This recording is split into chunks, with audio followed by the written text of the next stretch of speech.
Okay, today I'm going to read a few pages from Clue to Death, and this is Teddy Roosevelt and the same White House dollhouse store. The first time I met Gina, I knew we'd be fast friends, and Gina is a neighbor who's going to help her with the National Park Expo in St. Paul. We were both about the same height, and we both had red hair cut in a similar short style. When you find someone who could be your doppelganger, you don't want to let them go. Gina lived alone in a house across the street from Aaron and me. She worked as a bookkeeper part-time for a local liquor establishment, a kind of upscale bar and a lounge called Prochna. Gina and I would gossip on sunny afternoons as we tended to our yards. It was a great way to really get to know someone. I knew she was finding it hard to make ends meet, so I asked her if she'd want to make some extra cash by helping me with my display at national parks, and her display would be the White House dollhouses.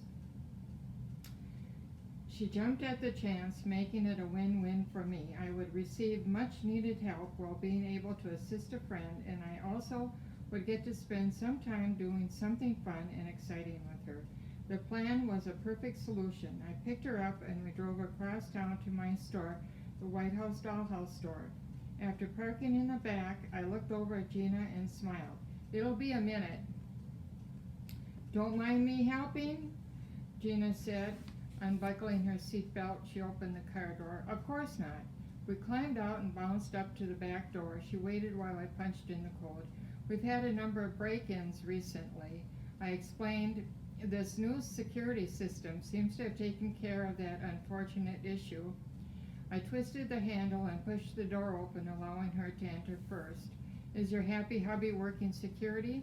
"Yep, Aaron will be around to check up on us. It's hard for him, working his regular hours as a Minneapolis cop as well as security at the National Park Expo this week. But the extra cash will be nice. My name is down on the contract for the expo as Olivia Reynolds, so don't be surprised if I'm called that and not Liv." "All right, any extra cash is nice. Thanks for thinking of me for help this week," Gina said. "I love all of your dollhouses." "Thanks." I took a quick glance around the room. "Hi, ladies. I'll be in and out over the next few days, so don't worry. Grandma and Max will take over while I'm gone. I'm leaving Grandma a note." "Do you always talk to your dolls like that?" Gina asked. Her hands were on her hips, head cocked, as she eyed me suspiciously, but with a sparkle in her eyes. "You're not losing it, are you?" "Not in the least." I huffed. I marched right over to Edith Roosevelt, who stood on top of the bear rug inside of the Oval Office. "You should be proud of your husband, Edith. The national parks is the best thing that ever happened to this country." I left a note. "Grandma, 5% off if a customer says bully." "I do enjoy my dolls, but we better get moving," I said to Gina. Turning back to the dolls, I said, "Behave yourself, Mrs. Roosevelt." The showroom had multiple long tables where each of our featured dollhouses were on display, with 2 houses per table. James and Dolly Madison's White House was one of my favorites. Furniture was sparse in its rooms, since most were destroyed during the War of 1812. The state dining room and the president's offices were on the first floor. The interior walls were replaced with wood instead of brick after the war, which actually made the White House unsafe, causing an almost continuous remodeling over the years since then.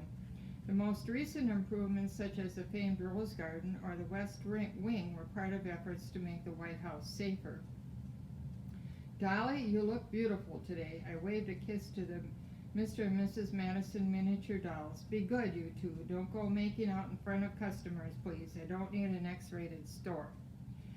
"You're hilarious," Gina said. I got the feeling that Gina was easily amused. I had prepared everything we needed for the event in boxes stored in the workroom.